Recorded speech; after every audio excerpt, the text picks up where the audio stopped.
కొనుగోలు కేసులో కీలక ఆరోపణలు ఎదుర్కొంటున్న నందు కీలక వ్యాఖ్యలు చేశారు. తనపై కక్ష కట్టి కేసులో ఇరికించారని ఆరోపించారు. తనకు సింహయాజులను దాసోజు శ్రవణ్ పరిచయం చేశారని అన్నారు. ఫామ్ హౌస్లో జరిగిన విషయాలన్నింటినీ త్వరలో బయటపెడతానని అన్నారు. అకారణంగా తనను తన కుటుంబాన్ని రోడ్డును పడేశారని, కేసు సుప్రీంకోర్టు పరిధిలో ఉన్నందున ఆగానని అన్నారు. డ్రగ్స్ కేసులో కూడా తనను ఇరికించాలని చూశారని అన్నారు. ఎమ్మెల్యేల కొనుగోలు కేసులో కీలకమైన వ్యక్తి నందు ఇప్పుడు మనతో ఉన్నారు. ఎందుకంటే అతను కేసులో నుంచి బయటకు వచ్చిన తర్వాత అసలు ఆ కేసులో ఆ రోజు ఏం జరిగింది అన్న విషయాలు ఇప్పుడు తన్నే అడిగి తెలుసుకుందాం. నందు చెప్పండి, అసలు ఆ రోజు ఎమ్మెల్యేల కొనుగోలు కేసులో ఏం జరిగింది, ఆ రోజు మీరు ఏ పరిస్థితిలో ఉన్నారు? నేనేమంటున్నా అంటే ఎమ్మెల్యే కేసుకు నా హోటల్ డక్కన్ కిచెన్ డిస్మెంటల్ చేయడానికి కారణాలేంటి, నేను ఇది ఈరోజు నేను అడుగుతున్నానండి. మీడియా ద్వారా ప్రభుత్వాన్ని కానీ మీడియా ద్వారా జ్యుడిషియల్ని కానీ అడుగుతున్నా ఏంటంటే అసలు నా హోటల్కు ఈ ఎమ్మెల్యే కేసుకి ఏం సంబంధం ఉంది, ఎందుకు నా హోటల్ కూల్చేశారు, నా మీద అక్రమమైన కేసులు ఎందుకు పెట్టారు, నా మీద పీడీ యాక్ట్ పెట్టాలనే కోరిక ఎందుకు వచ్చింది, దీని వెనుక ఉన్న కాన్స్పిరసీ ఏంటి, దీని వెంబడి ఎవరెవరు ఆఫీసర్స్ ఉన్నారు, ఎవరెవరు పొలిటికల్గా ఏమేమి డ్రామా చేశారు, ఎందుకు ఈ డ్రామాకు తెరలేపింది ఎవరు, ఇదంతా ఎందుకు చేశారు అనే దానికి నా పాయింట్ అండి. అంటే ఆ రోజు మీరు మీ ఫామ్ హౌస్లో ఉన్న సమయంలో స్వామీజీ మీకు ఎలా పరిచయమో, అసలు ఆ రోజు ఏం జరిగింది, అక్కడి నుంచే కదా కథ మొదలైంది? అవునండి, సెప్టెంబర్లో తను పరిచయం చేసిన కారణం ఏంటంటే నేను ఒక మాణిక్చంద్ అనే ఒక పాన్ మసాలా బ్రాండ్ తీసుకున్నాము. నేను తర్వాత రోహిత్ గారు తమ్ముడు కూడా దాంట్లో వన్ ఆఫ్ ద పార్ట్నర్, ఇంకొక వ్యక్తి కూడా ఉన్నాడు.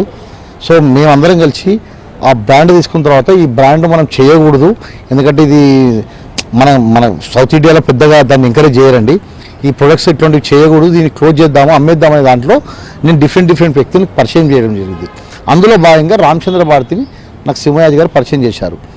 తర్వాత ఈయన కూడా ఒక బ్రాహ్మణుడు, తర్వాత స్వామీజీ, అతడు ఇద్దరు కలిసి ఒక సామ్రాజ్యలక్ష్మి పూజ చేద్దామనే విధంగా నేను ఒకసారి హైదరాబాద్కి వాళ్ళు వచ్చినప్పుడు నేను రోహిత్ రెడ్డి గారిని పరిచయం చేయడం జరిగింది. తర్వాత రోహిత్ రెడ్డి గారు నన్ను వాళ్ళని ఎవరు ఏంటి అని ఎంక్వైరీ చేసినప్పుడు, అన్న ఢిల్లీలో వాళ్ళకి పరిచయాలు ఉన్నాయి కదా, ఏమన్నా పెద్ద బీజేపీ వాళ్ళతో పరిచయాలు ఉన్నాయా, ఇంకా ఆర్ఎస్ఎస్ వాళ్ళతో పరిచయాలు ఉన్నాయా అని అడిగినప్పుడు నేను రామచంద్ర భారతిని రోహిత్ రెడ్డి గారు పరిచయం జరిగింది. అంటే వాస్తవంగా ఆ రోజు మీటింగ్ ఉద్దేశం ఏంటంటే ఆ రోజు కలిసిన ఉద్దేశం ఏంటంటే నాకు రోహిత్ గారు మొదటి నుంచి పరిచయము. స్వామిని పరిచయం చేసిన తర్వాత అన్న తనని పిలవండి, ఢిల్లీ నుంచి పిలవండి, మనం కొన్ని విషయాలు మాట్లాడుకోవాలి, కొన్ని అంటే నేను అన్న ఎట్లాగో మేము ఒక పూజ చేస్తున్నాం చాలా పెద్ద ఎత్తుగా, ఆ పూజలో స్వామీజీని ఎట్లాగో రమ్మంటున్నాము, చాలామంది అంటే దానికి ఒక 150 నుంచి 200 మంది ఋత్వికులు కావాల్సిండే, సో ఒకరితో శుభాస్తో కాదు కాబట్టి సామ్రాజ్యాన్ని పూజకు పిలుద్దామని చెప్పి నేను అన్నకు చెప్పిన. అంటే అట్లే నాకు కూడా కొన్ని విషయాలు మాట్లాడే ఉంది, పిలువ అన్నాడు. పిలిచినప్పుడు తను ఇక్కడ రావడం జరిగింది, మా ఇంట్లో భోజనం చేశాము. భోజనం చేసిన తర్వాత రోహిత్ అన్న నన్ను ఫోన్ చేసి మీరు స్వామిని తీసుకొని ఫామ్ హౌస్ రండి, అక్కడ కూర్చొని మాట్లాడుకుందాం అంటే నేను వెళ్ళానండి. అప్పుడు సింహయాజి గారు తిరుపతి నుంచి డైరెక్ట్గా ఫామ్ హౌస్ రావడం జరిగింది. ఆ ఎపిసోడ్లోనే అక్కడికి వెళ్ళిన తర్వాత ఇంకా కొంతమంది 3 ఎమ్మెల్యేలు రావడం జరిగింది. మీకు డ్రగ్స్ కేసులో కూడా సంబంధాలు ఉన్నాయని ఆరోపణలు చేశారు, ఎంతవరకు? 12 కేసులు ఉన్నాయి నా మీద, మొత్తంలో NDPS కేసు పెట్టారు. ఎవరో గోవాలో ఎవరో నాకు తెలియదు ఆయన, ఓకే, అతడు ఏదో పట్టుకున్నారు, అతన్ని అరెస్ట్ చేశారు, మళ్ళీ పట్టుకున్నారు, పీడీ యాక్ట్ పెట్టారు. పెట్టినప్పుడు నందకుమార్ క్యారెక్టర్ ఎట్లా ఎస్టాబ్లిష్ చేయాలి, ఓకే నందకుమార్ అనే వాడికి నేర చరిత్ర ఉందని చూపించాలి కాబట్టి నా మీద NDPS కేసు, SC కేసులు పెట్టారు, ఇంకా రకరకాల కేసులు, చీటింగు, బ్రీచ్ ఆఫ్ ట్రస్ట్, చాలా కేసులు పెట్టారు. అయితే ఈ పీడీ యాక్ట్ పెట్టే క్రమంలోనే ఇవన్నీ జరిగాయండి. ఇంకా కంప్లైంట్స్ చాలా ఉన్నాయి, 12 కంప్లైంట్స్ రిజిస్టర్ అయ్యాయి. నేను బయటికి నేను మీరు చూసే ఎమ్మెల్యే బెయిల్ కేసులో నేను బయటికి రావడంతో మళ్ళా రిజిస్టర్ తీసుకెళ్ళిపోవడము, నన్ను రకరకాలుగా మెంటల్ టార్చర్ పెట్టడము, రకరకాలు చేశారు, నన్ను చాలా నష్టపోయానండి ఈ కేసులో నేను చాలా. అంటే ఈ 2 కేసుల్లో ఎమ్మెల్యేల కొనుగోలు కేసు కావచ్చు, ఇప్పుడు మీ హోటల్ కేసులో కూడా మీరు నిర్దోషాన్ని ఏమనుకున్నా అంటే మీరేం చెప్తారు? సార్, ఎమ్మెల్యేల కొనుగోలు కేసులో నేను నిందితున్నా బాధితున్నా తర్వాత తెలుస్తుంది, ఎందుకంటే ఇప్పుడే అది కాదు కదా కంక్లూజన్, నేను చెప్పలేను. ఇప్పుడు నేను చెప్తాను సార్, నేను బాధితుని అంటే బాధితుని కాదు, నిందితుని అంటే నిందితుని కాదు.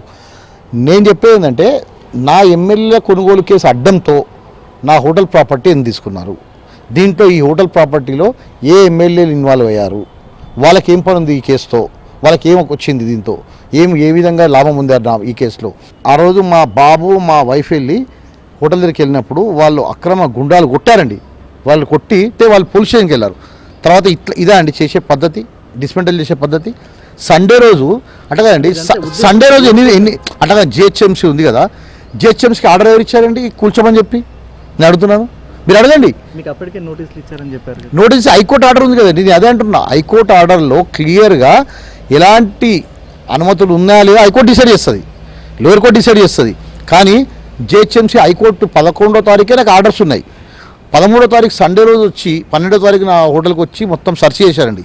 సిట్ టీము, సీసీ కెమెరాలు, మొత్తం నా కంప్యూటర్లన్నీ తీసుకెళ్ళిపోయారు సౌదాల పేరుతో. ఎందుకు వాళ్ళకి తెలుసు 12వ రోజు మేము 13వ తారీఖు డిస్మెంటల్ చేస్తున్నామని చెప్పి తెలుసు.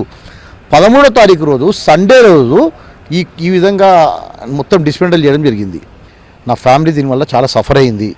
75 రోజులు నన్ను జైల్లో పెట్టారు అన్యాయంగా, రకరకాల కేసులు పెట్టారు నా మీద. ఇంత కాన్స్పిరసీ చేయాల్సిన అవసరం ఏమొచ్చింది? ఎమ్మెల్యే కేసులో ఒక దాంట్లో నిందితున్నా బాధితున్నా కోర్టు డిసైడ్ చేస్తుంది. కోర్టు ఏ విధంగా చెప్తే ఆ విధంగా నడుచుకుంటా. అది కోర్టులో ఉండగానే ఇవన్నీ చేశారు కాబట్టి దీని మీద నేను సమగ్రమైన విచారణ కోరుకుంటున్నాను.